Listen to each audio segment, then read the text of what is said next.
does V inside those double bars mean? Magnitude or length or norm, any of those would be fine.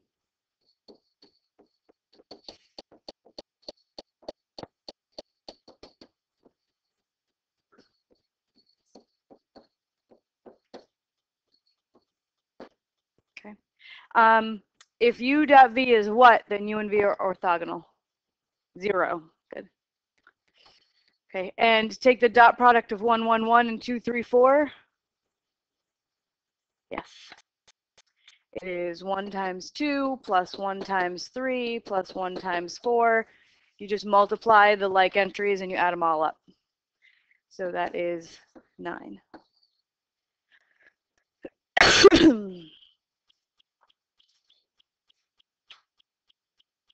So 6-1.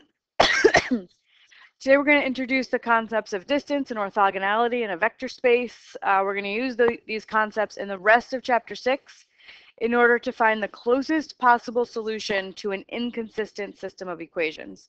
So this is our goal, and we're going to do it in the very last section of the chapter 6. Our goal is to be able to trying to solve a system of equations, instead of saying, oh, this is inconsistent and it has no solution, because that'll happen a lot in real life, right? Because you have so many variables and it's hard to find a solution. So what we're going to be trying to find is the closest possible solution. What number gets all of your equations as close as possible to the right-hand side? So it's going to take a little bit of theory to build up being able to do that, and that's what 6-1 to 6-3 does. So 6-1 is mostly like vocabulary and computation. So we'll go through this quickly with this little worksheet that summarizes your reading from 6-1. So the inner product, also known as the dot product of U and V, is denoted by U dot V, and is defined by U transpose times V.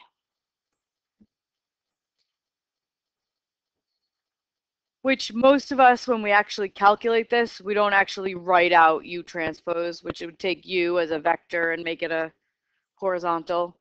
Because to be able to multiply a matrix times a vector, the inner dimensions have to match, right? So we take U, transpose it, and then you can multiply it times V.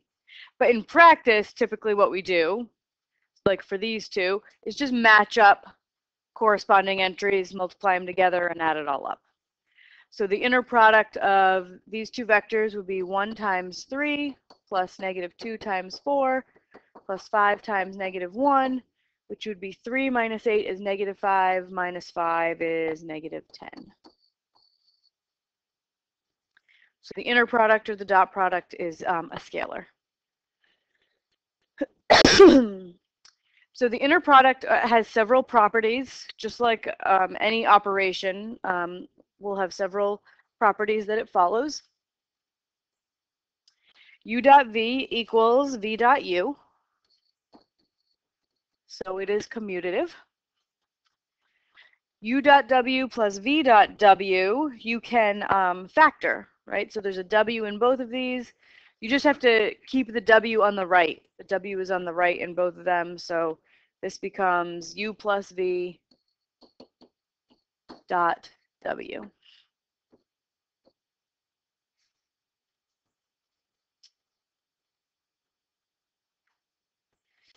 CU dotted with V, you can move the scalar around when you've got a scalar in a dot product. So you could do this as C times U dot V. Or you could do this as U dotted with CV. So you can put the scalar wherever is convenient when you've got a scalar floating around in there. V dot V, if you take a vector and dot product it with itself, whenever you have negative entries, when you multiply a negative number times itself, you're going to get a positive number, or 0 if it were 0. So V dot V is always bigger than or equal to 0. And V dot V is exactly 0 if and only if the vector itself is the 0 vector. It's the only way you can take a vector and dot it with itself and get the 0 vector, is if v was 0. All right, so I'm going to demonstrate this rule with, we're just going to make up 3 vectors and just show that it works. So u dot w plus v dot w, we want to show that that's the same as u plus v dotted with w. So we're going to make up 3 vectors, u, v, and w. Somebody give me 1, 2, 3. Need a v. 3, 2, 1. And w. What? 4, 5, 6. Okay, so now if I do u dot w, so just looking at my u and my w here, I think I'll write it all out. 1, 2, 3, dotted with w, which is 4, 5, 6, plus v dot w, so 3, 2, 1, dotted with 4, 5, 6. So that would be 4 plus 10 plus 18 is, 10 plus 18 is 32. And then 12 plus 10 is 22, plus 6 is 28. 32 plus 28 is 60. All right, so now I'm going to do the other, show that it equals u plus v if you add u and v together first and then dot with w. So u plus v dotted with w. So u, 1, 2, 3, plus v, that's 3, 2, 1, dot that with w, 4, 5, 6. Okay, so when I add u plus v, I get 4, 4, 4. Dot that with 4, 5, 6. And I get 16 plus 20 is 36, plus 24 is 60. So just a quick demonstration of the distributive property for inner product.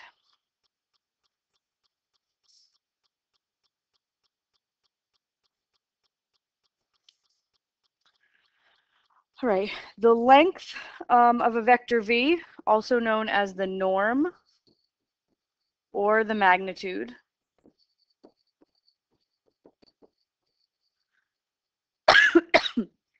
is denoted with double bars. And it's defined by the square root of v1 squared plus v2 squared plus vn squared. So v1, v2 to vn, those are the entries of the vector v. So you square them, add them together, and take the square root, which is the same thing as saying the square root of v dot v. Why? Did I hear you say? So if v is v1, v2, vn, right? Then v dot v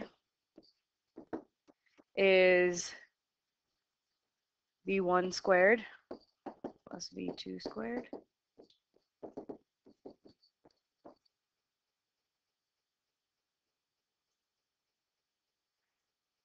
so then the square root of that would be the same as the length. It's just like the Pythagorean theorem, but in the higher dimensions. Right, like if you just have x, if your vector was just xy, the length of that vector would be the square root of x squared plus y squared. So it's just the same formula, but higher dimensions.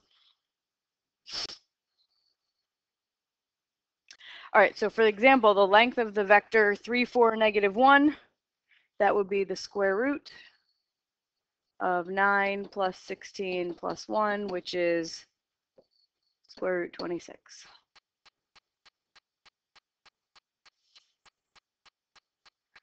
If you were to square the length of a vector, that's just v dot v.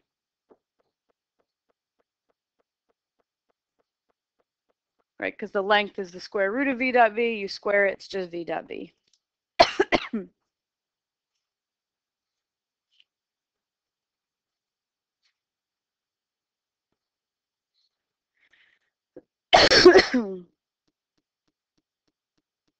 All right, the length, if we take the length of a scalar times a vector, so you do a scalar times a vector, take its length, is that equal to the scalar times the length of the vector? You take the length of the vector first and then multiply by your scalar. No, what would I have to change to make that true?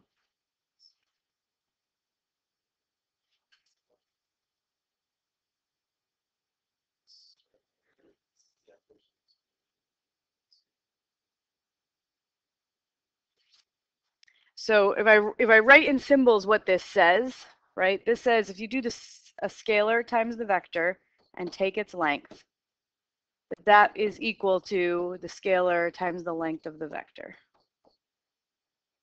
You need the absolute value of the scalar, right? Because length is always a positive number or 0. So if your scalar were negative, that's going to go away when you take the length of the scalar times the vector. So to make this true, so that's not always true, to make it true, we would say the length of the scalar times the vector is the absolute value of the scalar times the length of the vector. Yeah, I know.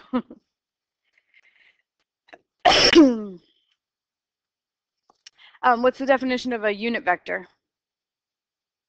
It just has a length 1. It's a vector that has length of 1. So what we do is we find the length of a vector. If you want to find a unit vector in the direction of some given vector, you find its length and divide each entry by its length. And then it's a unit vector that points in the same direction. So for this one, I would take the length of 1, -2, 5, which would be the square root. Square each entry and add them together. 1 plus 4 plus 25. So that is the square root of 30. So my unit vector in the direction of 1, -2, 5 is going to be 1 over square root 30, -2 over square root 30, and 5 over square root 30. So I just scaled the original vector, which just lengthens or shortens it, but it still points in the same direction. And now it's got a length of 1.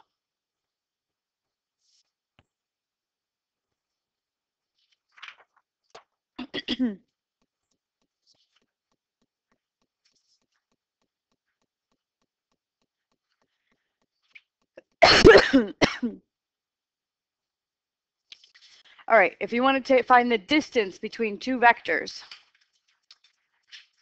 that is denoted as the distance between u and v.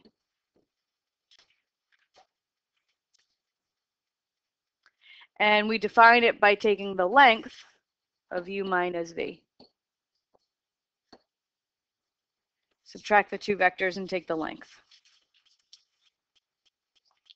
So if you want to see a quick picture of what that means, if you've got a u and a v, the distance between them is calculating this distance between their tips, and then you calculate it by subtracting the two vectors and then taking its length. So this is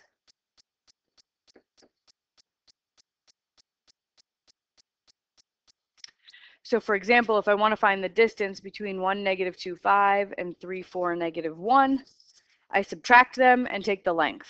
So it would be the length of 1 minus 3 is -2, -2 minus 4 is -6, 5 minus 1 is 6.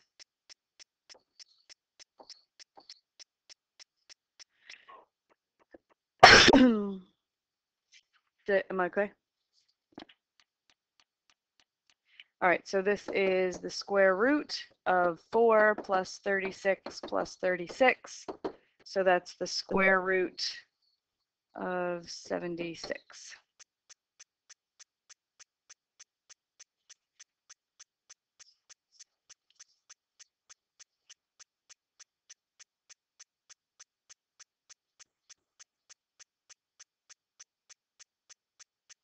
All right, the vectors u and v are defined to be orthogonal, which is the generalization of the word perpendicular that we use when you can visualize it. When you get into higher dimensions, we tend to use orthogonal. So u and v are orthogonal or perpendicular when u dot v is 0. So for example, I'm going to come up with two orthogonal vectors in R3. Or we're going to come up with two orthogonal vectors in R3. Here, I'll give you the first one, and you have to give me another one. So let's see, 1, -2, 7. I need another vector that when I take the dot product of the two, I get 0. I get 0, the scalar 0.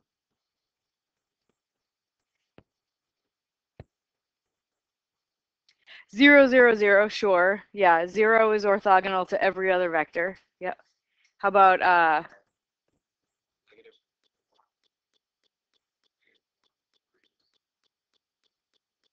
so that would be -1. Yep. -1 minus 6 is -7 plus 7, 0. Good.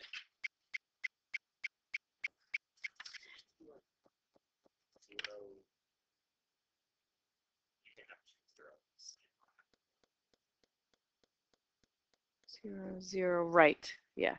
You could have one entry be 0 and the other two cancel each other. Yeah.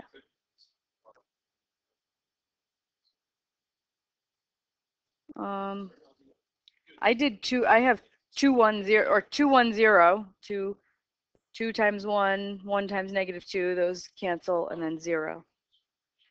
Yeah, yeah. So as Andrew pointed out, the 0 vector in Rn is orthogonal to all vectors in Rn. Dot product the 0 vector with any vector, you get 0. The Pythagorean theorem, when we're in n space, says that the length of u plus v squared is the length of u squared plus the length of v squared. That is true if u and v are orthogonal, right? That is the Pythagorean theorem. That's your a squared plus b squared equals c squared. But that's only true if the lines a and b, if the legs are perpendicular to each other. So this is true if u dot v is 0. Oops, that's an actual 0, not a 0 vector.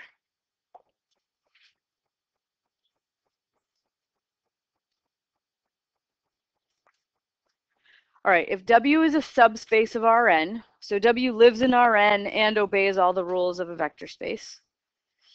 Z is some vector in Rn. Z is said to be orthogonal to W. So we know what it means for two vectors to be orthogonal, but for a vector to be orthogonal to an entire vector space, it has to be orthogonal to every vector in the space. Okay, so think of it in terms of in 3 dimensions, you can have a line perpendicular to a plane, right? So here's my plane.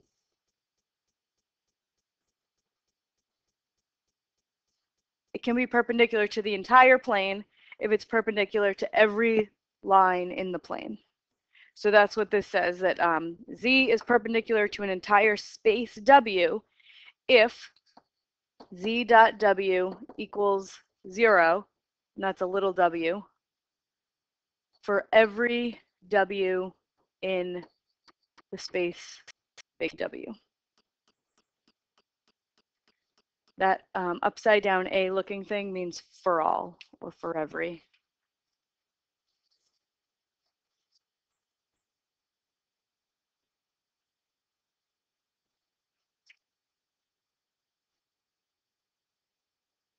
All right, so now we're going to define another vector space called the orthogonal complement of W. So W is a vector space. Its orthogonal complement is denoted W with a little perpendicular symbol. We nickname it W perp.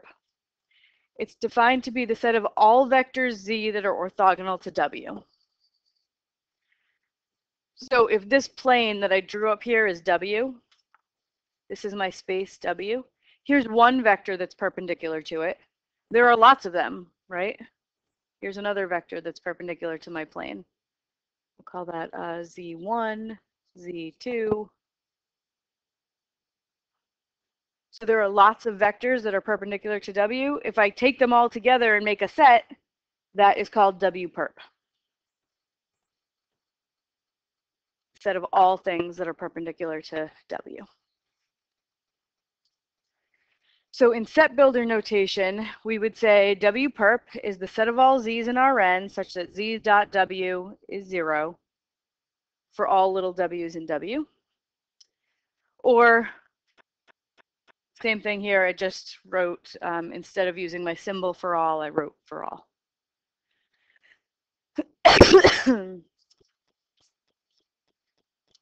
So W perp is a subspace of Rn. Right here I'm living in R3 in this picture that I'm drawing. So if I take all my Z's together to make W perp, that forms a subspace of R3. Still lives in R3 and it's still a vector space.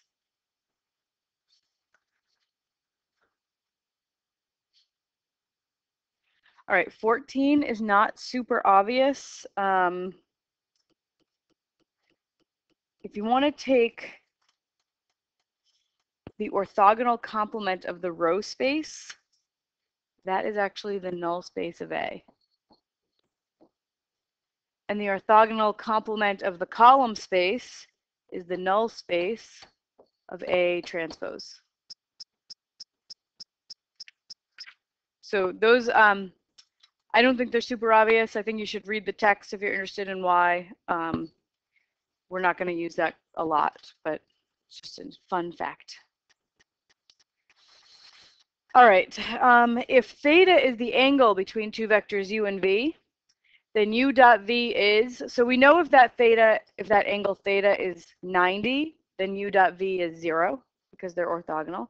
If it's not 90, you could calculate u dot v by doing the norm of u times the norm of v times the cosine of theta. And this does hold for the u dot v being 0 when they're orthogonal, because if theta is 90, the cosine of 90 is 0. So this is 0 times some stuff, which is 0.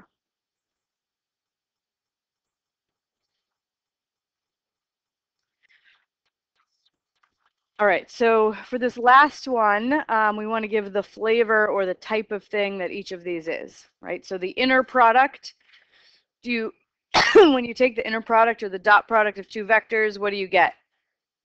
A scalar, great. And length, scalar, vector, matrix, vector space, scalar. Distance, scalar. The orthogonal complement, vector space, because it's the set of all vectors that are orthogonal to a space. So if it's a whole set of vectors, it's a vector space.